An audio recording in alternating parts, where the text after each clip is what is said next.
কিরে ভাই? কি রে, তুই কি পাগল নাকি? এটা কি পরে এসেছিস? তো ছেঁড়া জিন্স আর কালারফুল জামা, তোকে মারবে রে। এবার থেকে তুই যখন কলেজ স্ট্রিটে আসবি এরকম পাজামা পাঞ্জাবি আর একটা শান্তিনিকেতন ব্যাগ নিয়ে আসবি।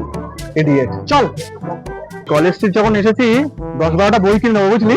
আরে ঘরে যে 50খানা বই আছে সেটা আগে শেষ কর। তুই চুপ করতে। আহা, কফি হাউস তো দেখলেই না মান্নাদের কথা মনে পড়ে যায়। চল স্বর্গীয় ব্ল্যাক কফিটা খেয়ে আসি। সত্যি বইয়ের গন্ধে মনটা ভালো হয়ে যায়। এই নাকা আমার এসে তো ঘরে থাকা বইগুলো তো পড়িস না। ভাই, কলেজ স্ট্রিট কিন্তু পুরো বদলে গেছে। হ্যাঁ, আরে তুই তো প্রথমবার এলি। কলেজ স্ট্রিট এলে এখন একটু বলতে হয়। কিরে 2 ঘন্টা ধরে ঘুরছিস, একটা বই কিনছিস না? আরে কলেজ স্ট্রিটে তো বই কিনতে আসেনি, কয়েকটা অ্যাস্থেটিক ফটো তুলবো, তারপরে প্ল্যানেট থেকে দুটো ছেঁড়া জিন্স নিয়ে বাড়ি চলে যাবো। এমন ভাবে ছবিটা তুলবি যেন ব্যাকগ্রাউন্ডে পুরো বইয়ের মার্কেটটা আসে। হ্যাঁ, একটা কবি কবি লাগে। ওকে চল। ভাই মেট্রো করে ফিরি, তাড়াতাড়ি হবে। হ্যাঁ, পাগল নাকি?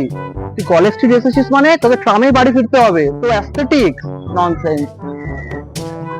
এই শোনো না, বলছিলাম কলেজ স্ট্রিট এসেছি, তোমার জন্য একটা প্রেমের বই কিনবো। ও আচ্ছা আচ্ছা, ঠিক আছে ঠিক আছে। কি বললো রে? বললে বেশি ন্যাকামো মারতে হবে না,